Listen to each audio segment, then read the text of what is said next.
Halo teman-teman, apa kabar? Welcome back to my channel.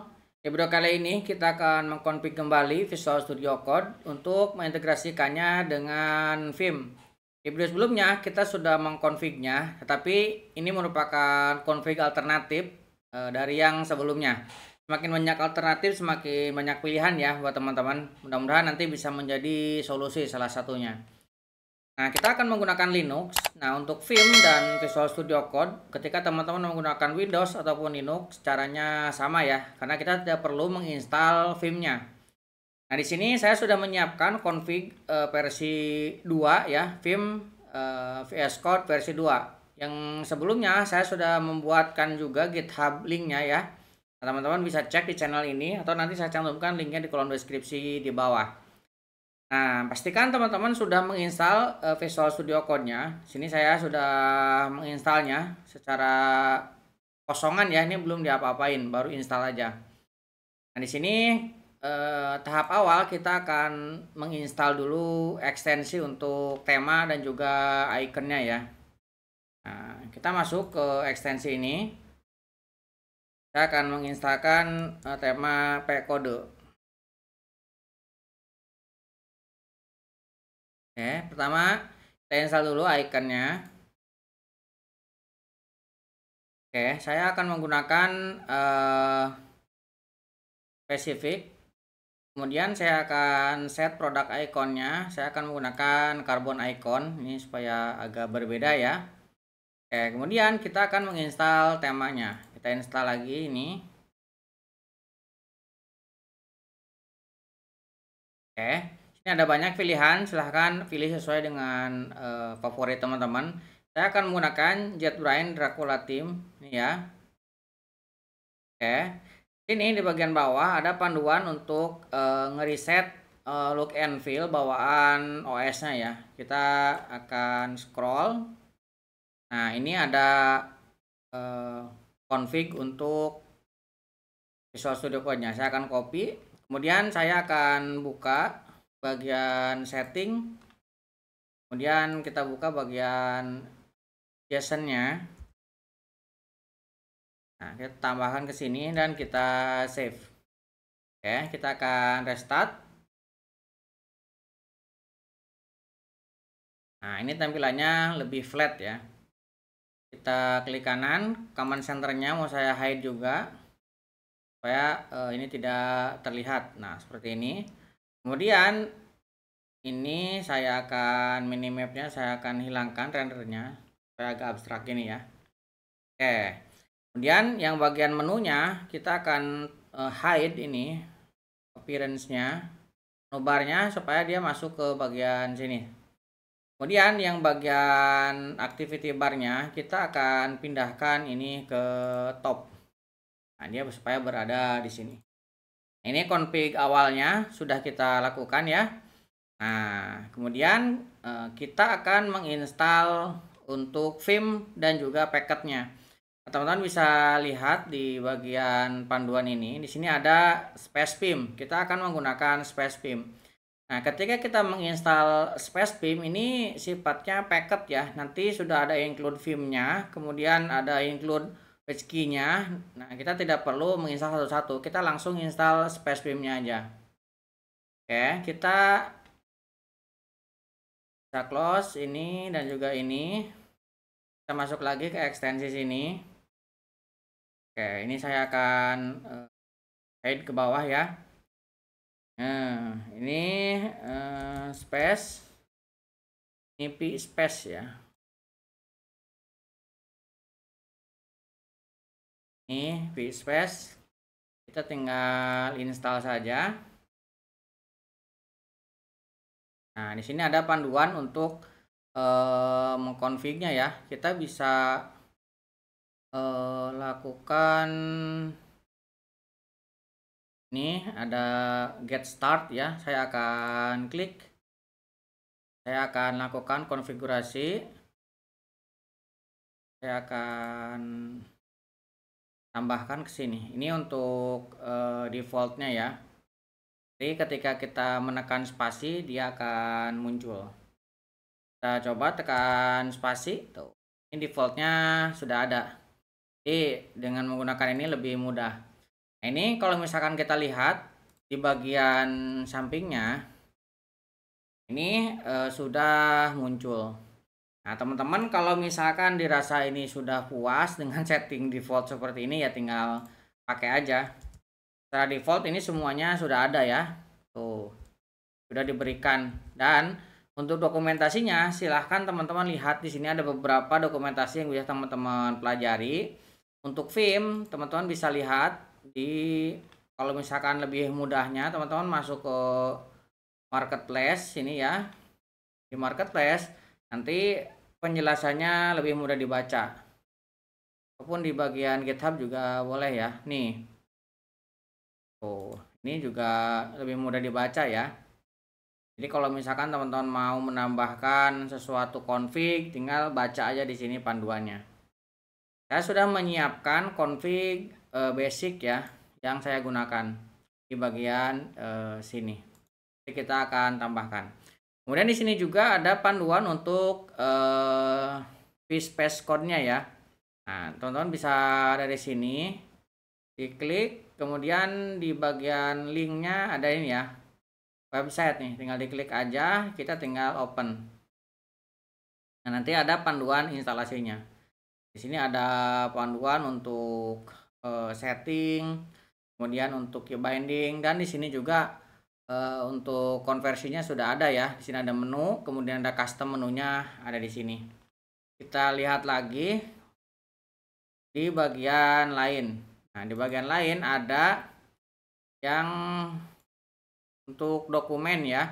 Kayak ini file browser, di sini juga ada. Nah, lihat ini ada animasinya. Ini kalau misalkan teman-teman mau gunakan silahkan, di sini ada dokumentasinya, helm ya. Nih, kalau mau dibaca-baca silahkan. Ini license-nya free ya, NU. Ini iMac Helm. Ini kalau misalkan mau dipakai. Dan ini juga ada ya. Ini terkait dengan navigasi. Ini Pageset juga ada. Nah, config-nya semua sudah ditambahkan di bagian sini. Teman-teman kalau misalkan lihat ada remark-nya ya. Nah, di bagian sini ada remark untuk mengaksesnya. Ctrl K, Ctrl nah ini ya. Git, ini semuanya ada. Kalau lebih lengkapnya sih memang di dokumentasinya di sini. Oke, kita coba untuk close dulu ya. Ini saya akan coba close supaya nanti untuk memastikan dia berjalan atau tidak. Kita close. Saya minimize. Kemudian saya buka ulang.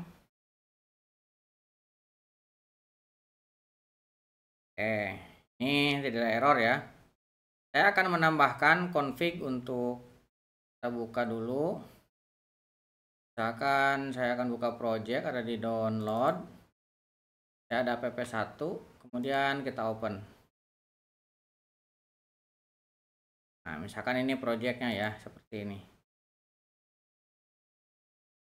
Tunggu dia masih ngeload. Tuh, ini sudah muncul. Kita yes. Ini tekan spasi.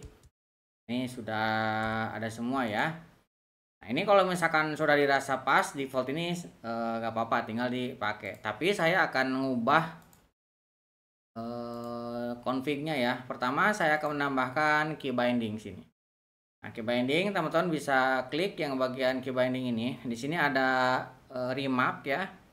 Nah, untuk yang bagian atas ini adalah bawaan. Nah, kita tidak akan mengubah yang bawaannya. Nah, saya akan menggunakan dari sini custom key binding pojok kode. Nah, ini kita akan copy dari sini aja. Ini sudah ada keterangannya juga, teman-teman bisa pelajari ya. Ini key binding yang sering saya gunakan nih. Kita akan ambil sampai ke paling bawah, ke sini. Kita copy, kemudian kita tinggal buka shortcutnya sini, kemudian kita buka file JSON-nya. Kita scroll ke bagian bawah, kita tinggal sambung aja ini, kita sambung ke sini. Oke, kita tinggal format supaya lebih rapi dan kita save. Nah, ini kalau misalkan kita gunakan sekarang sudah, misalkan saya Ctrl J, ini sudah berjalan ya. Kemudian kalau mau nutup lagi Ctrl J lagi sudah. Kemudian kalau misalkan saya ingin ke sebelah kiri, saya tinggal navigasi Ctrl arrow ke kiri. Kemudian saya membuat file, misalkan Ctrl N, ini untuk membuat file, membuat folder, Ctrl Shift N, ini untuk membuat folder sudah jalan ya. Nah, kemudian kalau misalkan saya ingin membuka terminal, Ctrl J, kemudian di sini saya akan membuat terminal baru, Ctrl Shift T. Nah, ini terminal barunya muncul. Saya akan clear screen misalkan, kemudian saya mau tutup Ctrl Shift K. Nah, ini untuk close. Kemudian saya mau geser ke kanan, ke atas lagi, mau navigasi Ctrl page up, page down ini untuk navigasi, Ctrl Shift Tab ini untuk berganti atau memilih file yang mana yang mau kita buka. Ini sudah jalan semua ya. Nah, sekarang kita akan mengkonfigurasi untuk default Kinia ya. Ini kan cukup banyak banget nih. Nah, saya tidak menggunakan semuanya, jarang yang saya gunakan. Saya sudah pilihkan bagian-bagian yang sering dipakai saja. Saya bisa masuk ke setting di sini. Nah, kita bisa ambil, mungkin kita coba yang ini dulu aja ya. Kita ambil yang bagian atas. Untuk yang ini tidak perlu karena sudah kita mappingkan tadi ya. Kita akan ambil ini opsi, kita pim start ini aja. Kita dari sini, kita copy. Kemudian kita masuk ke setting ini dan buka file JSON-nya. Nah, ini sudah ada, kita tidak perlu menambahkannya ya. Kita tinggal mengkonfigurasi. Oh, ini udah ada. Ini untuk basicnya ini sudah ada. Kita tinggal tambahkan aja yang bagian ini. Yang bagian opsionalnya ini ya. Ini untuk warna. Saya akan ambil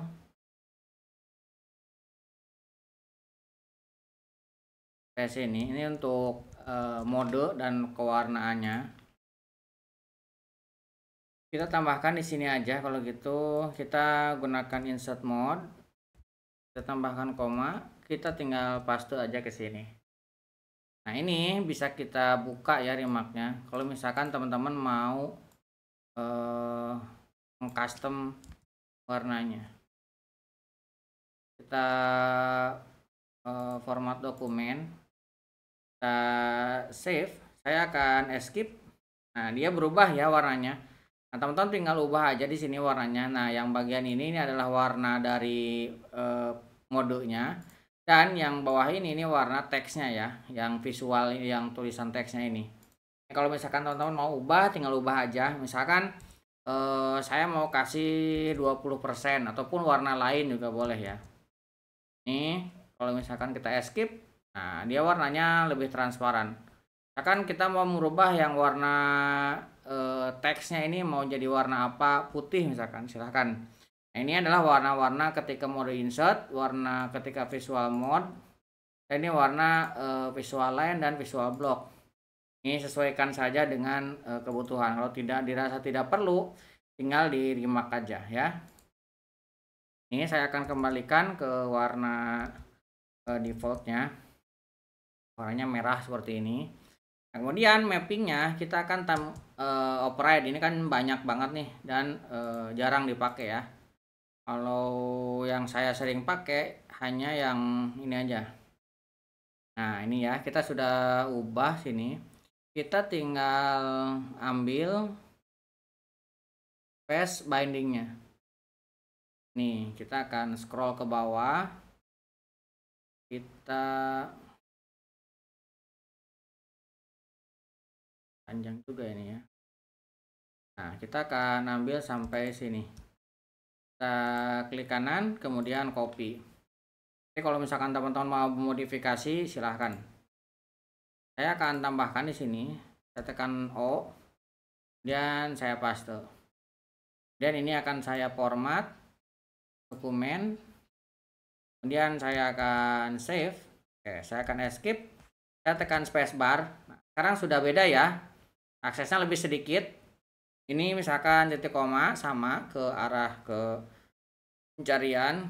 Ataupun misalkan saya akan Explorer. Ini Explorer. Kemudian mau ke debug. Start debug misalkan. Ini karena tidak ada ya ini. Kemudian kalau misalkan kita mau menutup, di sini ada Shift E menutup sidebarnya. Kalau mau membuka lagi spasi E. Nah, ini mirip dengan Neopim yang biasa dipakai. Dan kalau mau menutup yang bawah juga kita bisa, ini ada split, kemudian ada toggle, ada git, macam-macam lah. Ini sesuaikan saja dan kebutuhan. Ini yang sering saya pakai. Ini juga ada UI, teman-teman bisa membuat split ataupun mau toggle panel, tuh. Ini bisa ya. Nah, ini sudah kita modifikasi. Nah, ini juga untuk navigasi sudah, tinggal sesuaikan saja dengan kebutuhan teman-teman ya. Nanti ini untuk link GitHub-nya saya cantumkan di kolom deskripsi, silahkan dipelajari. Kurang lebih seperti itu, mudah-mudahan bisa membantu teman-teman. Buat teman-teman yang belum subscribe, jangan lupa subscribe dan nyalakan tombol loncengnya. Sampai ketemu di video selanjutnya.